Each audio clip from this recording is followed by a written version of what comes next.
ચાલો બેટા, ફરી એક સરસ મજાની રકમ તમારા માટે આવી ગઈ છે. શું આપી છે આ રકમ?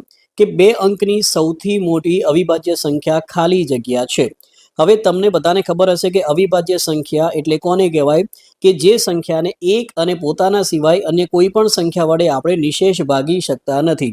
ચલો, ઓપ્શન એ માં સંખ્યા આપેલી છે 92. તો જો તમને વિભાજ્યતાની ચાવી બેટા આવડતી હોય તો ખ્યાલ હશે કે 92 માં એકમના સ્થાને કયો અંક આપેલો છે? 2. જો કોઈ પણ સંખ્યાના એકમના સ્થાને 0, 2, 4, 6 અથવા 8 પૈકી કોઈ પણ એક અંક આપેલો હોય તો એવી દરેક સંખ્યાને આપણે કોના વડે? 2 વડે નિશેષ ભાગી શકીએ છીએ. અને જેને 2 વડે નિશેષ ભાગી શકાય એવી સંખ્યાઓને શું કહેવાય? વિભાજ્ય સંખ્યા, અથવા એનું પણ બીજું નામ યાદ રાખજો, સંયુક્ત સંખ્યા.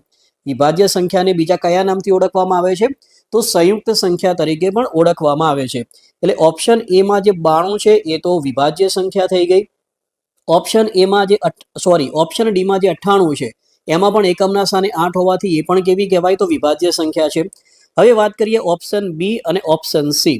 તો સી ઓપ્શનમાં બેટા 99 સંખ્યા આપેલી છે. આના બંને અંકોનો સરવાળો કેટલો થાય? તો 18 થાય છે.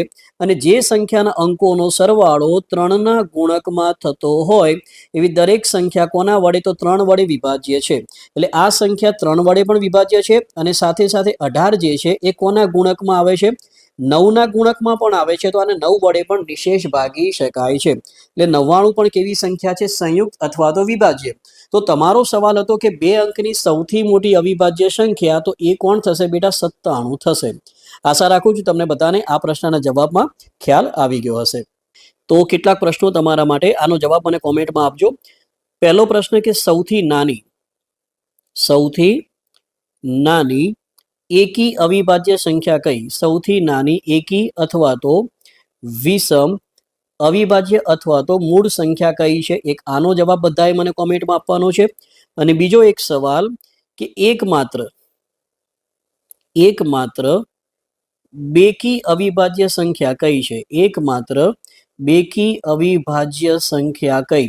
આ બંને પ્રશ્નોના જવાબ તમારે મને કોમેન્ટમાં આપવાના છે. તો ફરી મળીશું એક નવા પ્રશ્ન સાથે. ત્યાં સુધી દરેકને જય હિન્દ, જય ભારત.